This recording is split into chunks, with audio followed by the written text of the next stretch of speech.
Hello बच्चों, नमस्कार। आज हम ज्ञान एवं पाठ्यक्रम वाले पेपर में जो हमारा फ्रैंकलिन बॉबिट का पाठ्यक्रम विकास का प्रतिमान या फिर मॉडल का जो टॉपिक चल रहा था उसी में आगे अध्ययन करेंगे। ठीक है, फ्रैंकलिन बॉबिट के बारे में थोड़ी बहुत जानकारी मैंने कल आपको बता दी थी। आज हम उनके द्वारा जो दिए गए सुझाव या विद्यालय के पाठ्यक्रम में कौन कौन से अनुभव हिस्सा लेते हैं उनके बारे में या फिर उनके विकास के जो प्रतिमान है उनके बारे में चर्चा करेंगे। यानी कि फ्रैंकलिन बॉबिट के द्वारा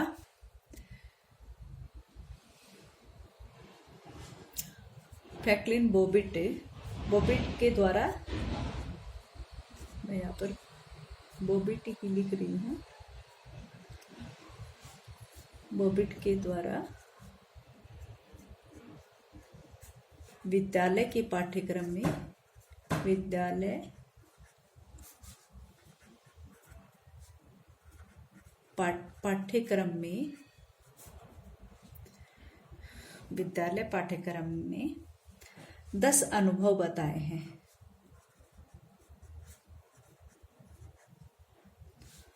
10 अनुभवों को आधार माना, जिनमें से जो 9 तो विद्यालय से संबंधित हैं और एक विद्यालय से बाहर का माना जाता है। बॉबिट के द्वारा विद्यालय पाठ्यक्रम के 10 अनुभवों को आधार माना गया, तो उनके बारे में मैं बताती हूँ आपको ना। सबसे पहला उन्होंने अनुभव बताया था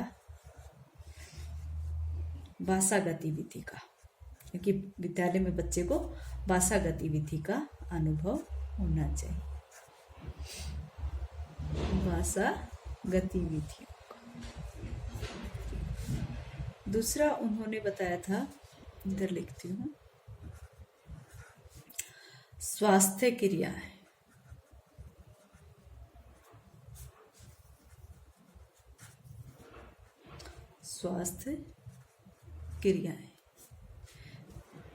नेक्स्ट उन्होंने बताया था नागरिक क्रियाएं। नागरिक क्या क्या करते हैं उन सभी क्रियाओं, नागरिक क्रियाएं।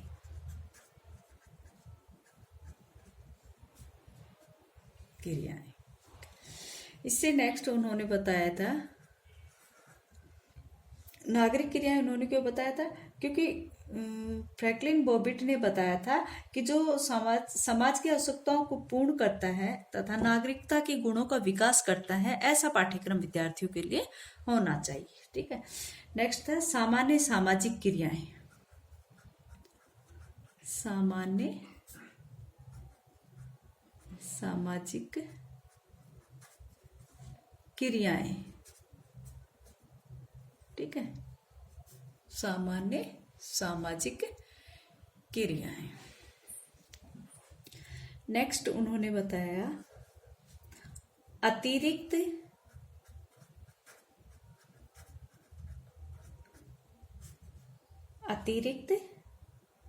समय क्रियाएं। अतिरिक्त समय में क्या किया जाए, ऐसी क्रियाएं उन्होंने बताई। ठीक है, वो भी विद्यालय पाठ्यक्रम के अंतर्गत आती है। ठीक है, नेक्स्ट उन्होंने बताई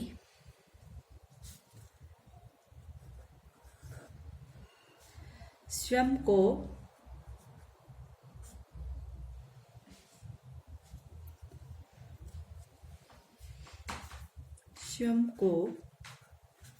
मानसिक रूप से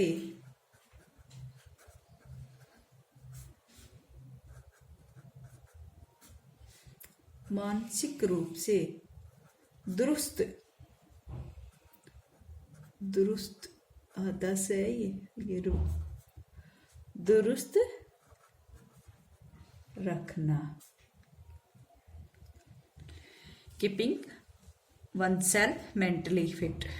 ठीक है, नेक्स्ट है उन्होंने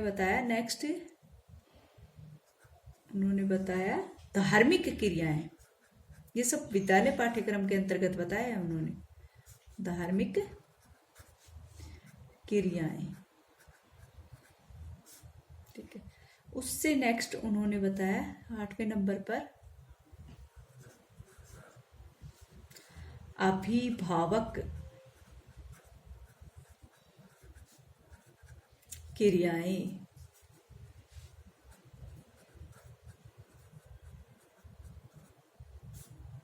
अभिभावक क्रियाएं बताया उन्होंने। अविशेषीकृत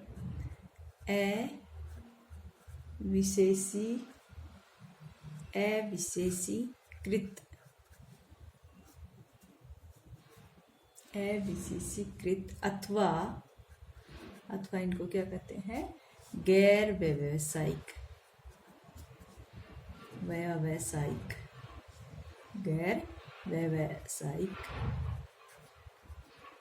क्रियाएं।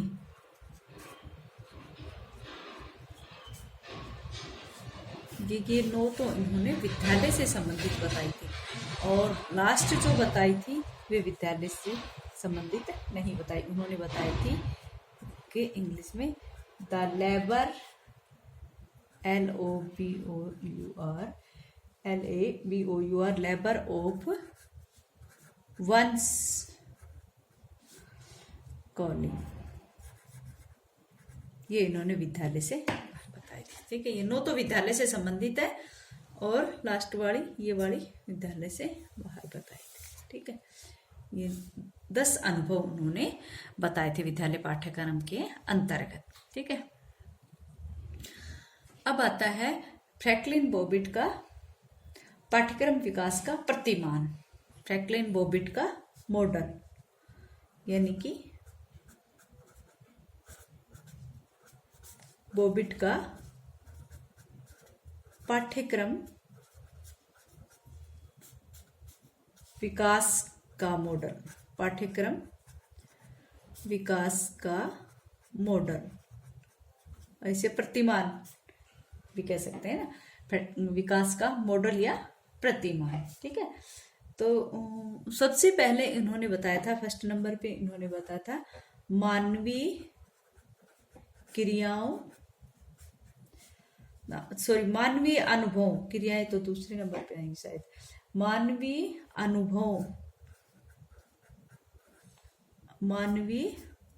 अनुभवों का विश्लेषण, मानवीय अनुभवों का विश्लेषण करना। ठीक है, नेक्स्ट इन्होंने बताया था अनुभवों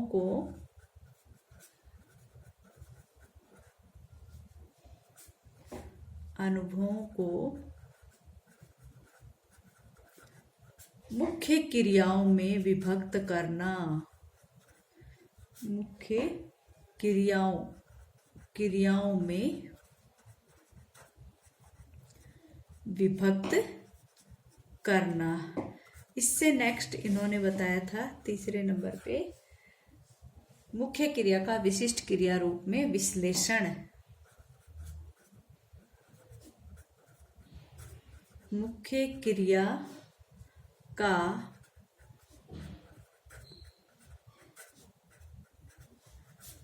विशिष्ट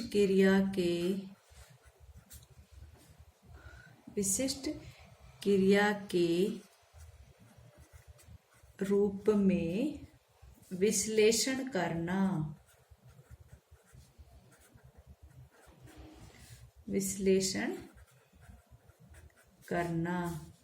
इससे नेक्स्ट इन्होंने बताया, चौथे नंबर पे इन्होंने बताया शिक्षा के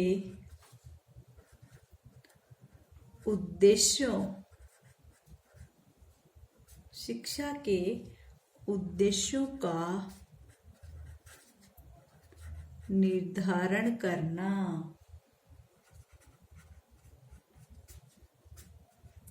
और पांचवें नंबर पर इन्होंने लास्ट में जो बताया था वो है पाठ्यक्रम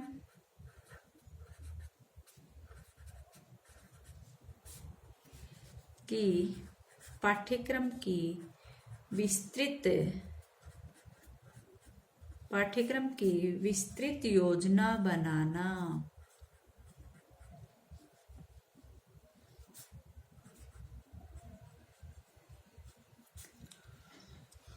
बनाना। ठीक है, ये फ्रैंकलिन बॉबिट का जो विकास का मॉडल है। ठीक है, ये यहाँ से ये 5 प्रतिमान उन्होंने अपने मॉडल के अंतर्गत दिया था। पहला था मानवीय अनुभवों का विश्लेषण करना। ठीक है, दूसरा था अनुभवों को, उन्हीं अनुभवों को मुख्य क्रियाओं में विभक्त करना, और तीसरा था उनका मुख्य क्रिया का विशिष्ट क्रिया के रूप में विश्लेषण करना।